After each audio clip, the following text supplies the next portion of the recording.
How do, ladies and gentlemen? Welcome back, Yorkshire Blazeman here, and today I'm going to do a video expressing what I have in my top 4 gentleman pocket knives. Now, I watched this nice video a week ago, last Friday, and that's inspired me to do it myself, due to the fact that I have different knives to Jim.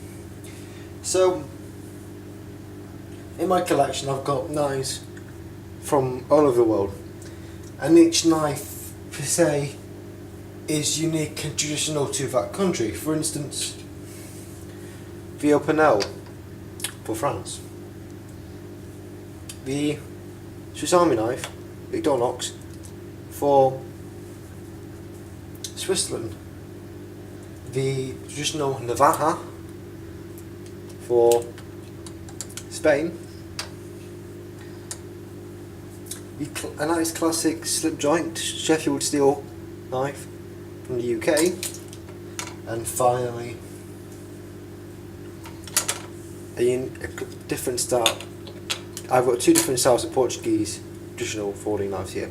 Now, to myself, a traditional folding knife, a gentleman's folding knife, has to be something classic, yet has to have some very nice, appealing functionality to it.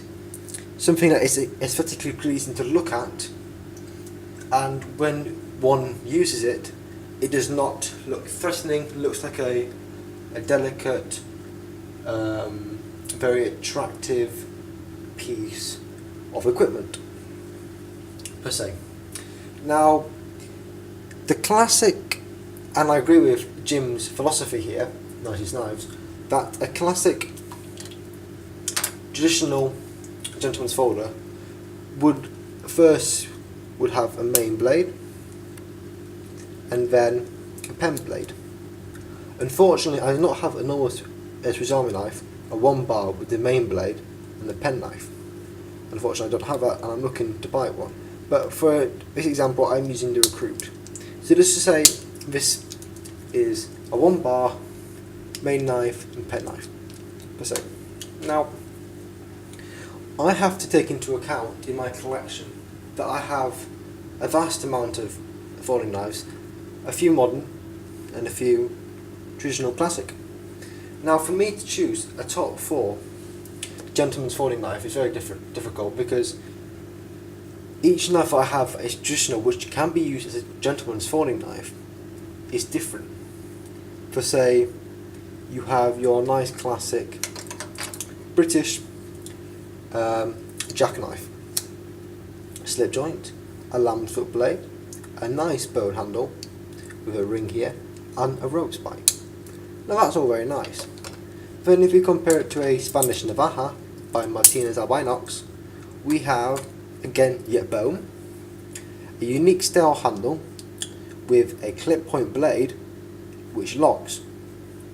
Then, for instance, if we take this Portuguese Isel, a very nice streamline knife, we have a stiletto shaped blade with a brass and wood handle, but not looking like this English Robinson Sheffield knife. Now,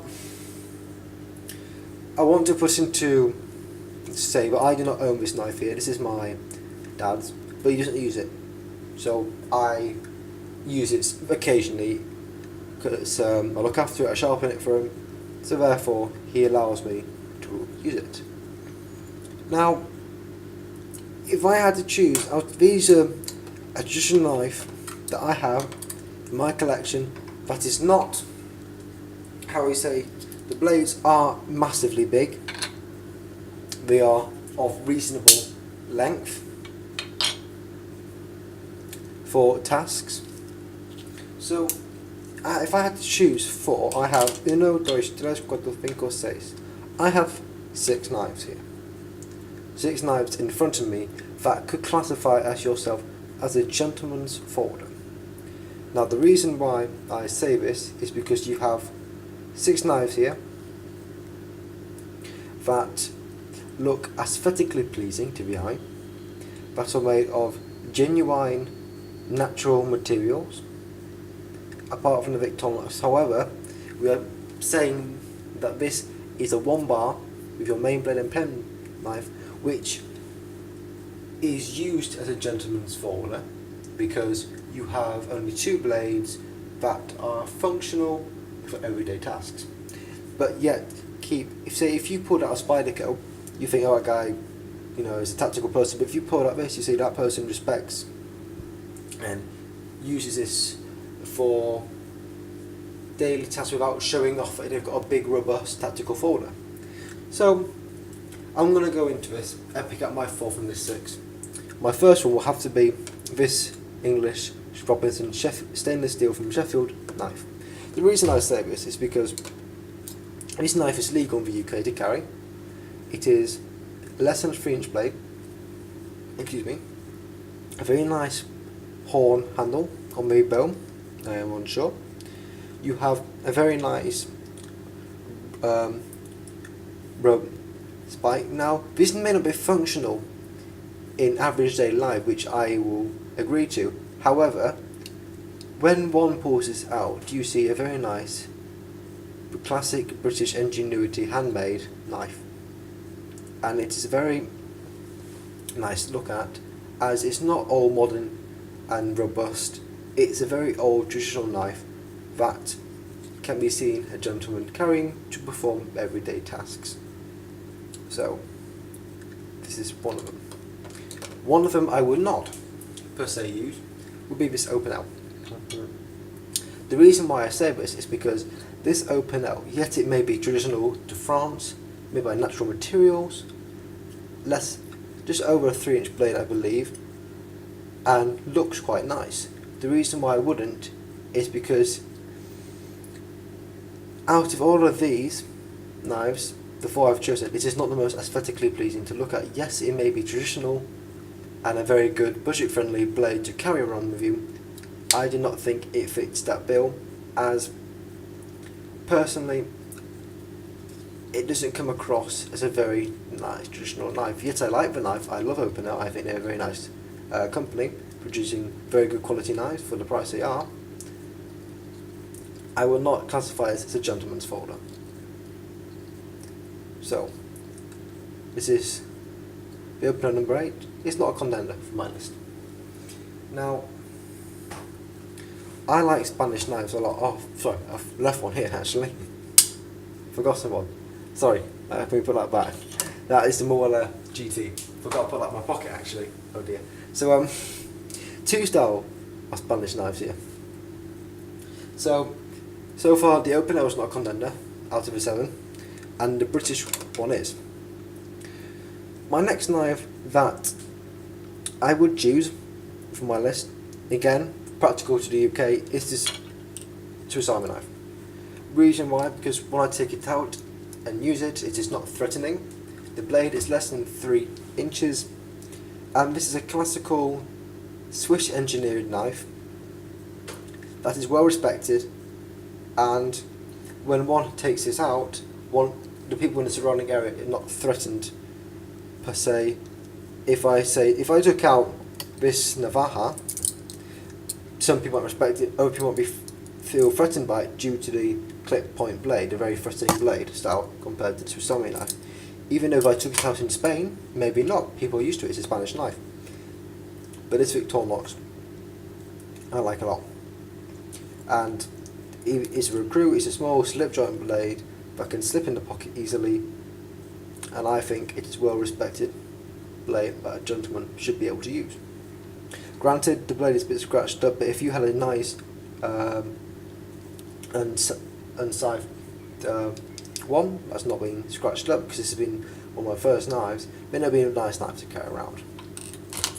The second knife I would not carry around with me is this Thilmann Iberico Grande. Now, before I go and say why, let me just say this is a good knife. It's a nice clip point blade, nice handmade knife from Portugal.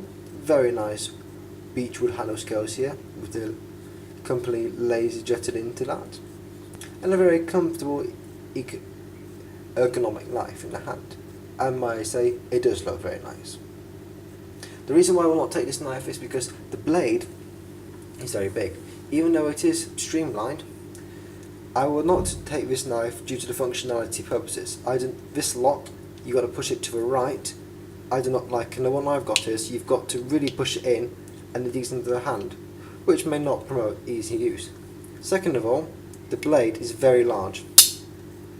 Now, this may become threatening to some people due to the fact you have quite a big knife here. And this is very budget friendly, this knife. However, for a matter of size and use in public, you wouldn't. So therefore, this Alberico Grande will not be one of my contenders. So we have 2 out of the 4 that I would, and 3 out of the 7 that are still left to contend. 2 of these knives still have a contendment into top 4 Gentleman's Folding Knife. So let's get into it.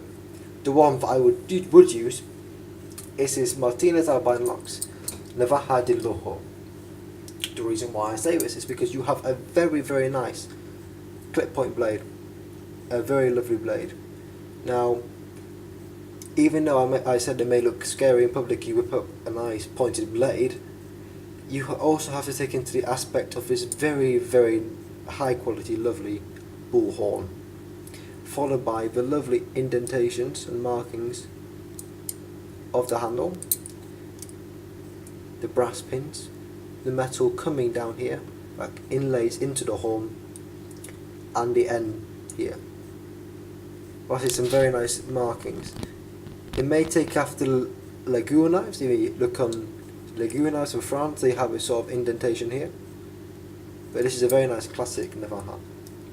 And also, the locking mechanism, very nice to it. If you had that in your pocket and you decided to take that out, that is a very nice, respectable, classic knife. That is small, streamlined, and will not be noticed in your pocket. So, this is the knife that I would carry. One of them. And it's contender. The next knife that I wouldn't think would be a contender is this Muela GT.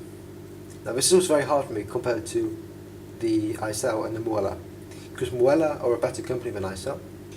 They make better quality knives, yet the reason why is it's quite chunky, even though it's very nice, and I was very persuaded to keep this into it and exchange the Victorinox for this.